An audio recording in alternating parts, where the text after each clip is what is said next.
saya Rozali. Nama saya Ibrahim. Saya dah usahakan tanah ni lebih kurang 20 tahun. 83 tu usaha tanah ni saya tanam tahun 84. Sekarang ni buah dia menurun. Punca-punca rasa turun, makhluk perosak lah. Tikus ke. Tikus tu dia makan ujung-ujung buah yang muda, dia tak makan. Dia makan buah yang besar. Bila tikus makan buah, pendapatan petani dan pekebun kecil berkurangan lah.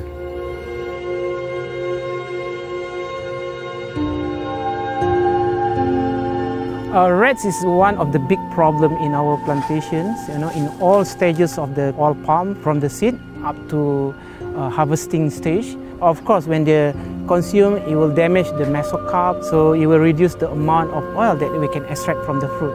It can be up to 60 to 70% of the losses. So it's a big problem. That's why in our group, Barn Owl and Rodent Research Group, we promote Barn Owl as a biological control, because chemical control is something that we put a very toxic chemical to kill our enemy, which is rats. But at the same time, this poison is not just toxic to our enemy, it's also toxic to other living things in the environment. Alhamdulillah, cara hijau atau green method Barn Owl ni boleh mengawal, dan ini ialah untuk generasi-generasi yang akan datang. Akhirnya projek ini dapat memberi manfaat kepada semua peserta. InsyaAllah kalau result ni positif, kita boleh kembangkan lagi ke tempat lain. Based on our event this morning, the response is very positive. This community that we are doing now, it's still quite small, 10 to 20 smallholders. We plan to expand that. Smallholders represent 40% of the entire palm oil industry. So if we can have, let's say, half of that 40%, that is considered good enough already.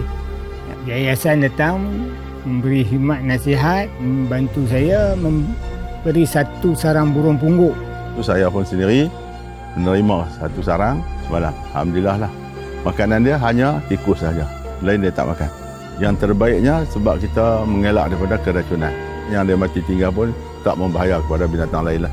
So we take the initiative to bring the success story of the Barn Owl in our industry to our smallholder. We don't want our generation, our smallholder generation, that they are comfortable with the chemical control.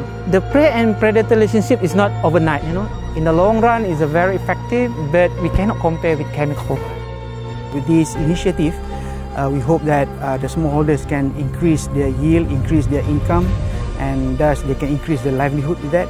Yes, we are using nature to control nature, so it's safe to the planet. And of course, when you talk about profit, increase yield, increase profit. Harapan saya dapatlah mengawal sedikit sebanyak tikus-tikus yang telah memakan buah-buah sawit saya. Seterusnya dapat meningkatkan hasil pengeluaran sawit saya. Biarlah benda ni berjaya sampai bila-bila lah, insyaAllah. Saya pun rasa banyak bagi sokongan lah kepada apa susah payah turun ke bendang, turun ke sawah, turun ke kebun. Ini yang terbaik lah. Yang kata anak Malaysia tu semua boleh. Green conservation for a sustainable future.